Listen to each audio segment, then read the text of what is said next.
coastal village of Tanji, where the air is usually thick with the scent of smoked fish and the rhythm of daily trade, a quiet struggle is unfolding. For generations, fish smoking has been more than just a business here, it is a way of life. But today, that tradition is under pressure as dwelling fish supplies and rising costs begin to take a toll on the people who depend on it the most. At the Tangier landing site, the once busy smoking grounds are no longer as vibrant as they used to be. Traders say the flow of fish has slowed, leaving many of them idle for days, sometimes even months. For Lamin Cisse, a fish smoker with over 3 decades of experience, the change has been difficult to accept. He recalls a time when fish was in abundance and work was constant. Like many others, Lamin says the rising cost of fish is making survival even harder. What used to be affordable is now out of reach for small-scale processors trying to make their businesses afloat.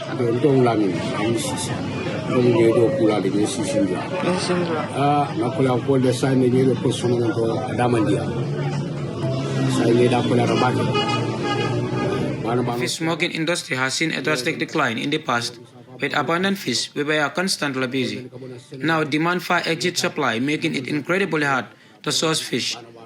Prices have skyrocketed. We are talking about $1,500 to $2,000. As fish smokers, we can only afford to buy 600 or 700 worth for a crate, limiting our purchases significantly. This means we often sit for months unable to work and provide for our families. The situation is compounded by everyone trying to deal in fish and fish being transported to Senegal and other regions.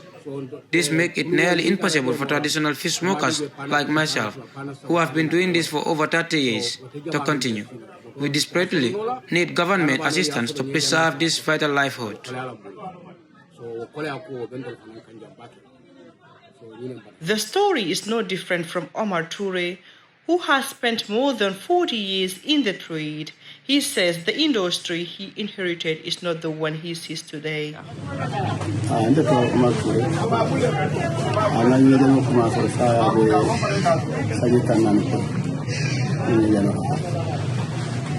My name is Omar Toure, and I have been smoke fishing for over 40 years. I remember my father working here before me, and it is a world away from how things are now. Back then, there was so much fish. We used to export small fish to Sierra Leone, Nigeria, and even Europe. But today the demand is immense, and there is barely enough fish to sell right here. Even getting wood for smoking has become a problem. It is more expensive now and sometimes hard to find, as it has to come all the way from Fonyi. Smoking fish isn't as profitable as it used to be. Even though we managed to get a little, the Ministry of Forestry has given us gloves and masks and health workshop, but when it comes to loan to help us, we have never seen that. We are urging for help to maintain this place. It's been here since the First Republic. The presidents at the time built it. During the rainy season, it becomes incredibly difficult for us to work here. Because of the building's age, please, we need help to fix this.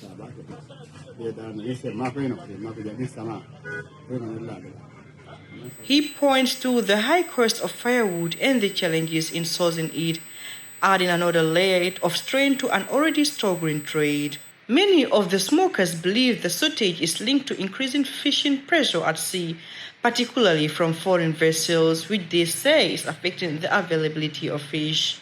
And while the challenges at sea continue, conditions on land remain just as difficult. Women, who make up the majority of fish smokers, work in overcrowded spaces filled with thick smoke, often with little or no basic facilities. One of them, Mariama Saidi, described how the heavy smoke, lack of lighting, and poor infrastructure make their work not only difficult but risky, especially at night. Back in Tanji, the fires are still burning, but not as strongly as before. For many families, fish smoking is more than income. It is identity, heritage, and survival. Now, as uncertainty grows, so too does the fear without urgent support. This long-standing tradition could slowly fade away, leaving behind not just empty ovens, but a community struggling to hold on its way of life. For Voice TV, Fat Kurubari reporting.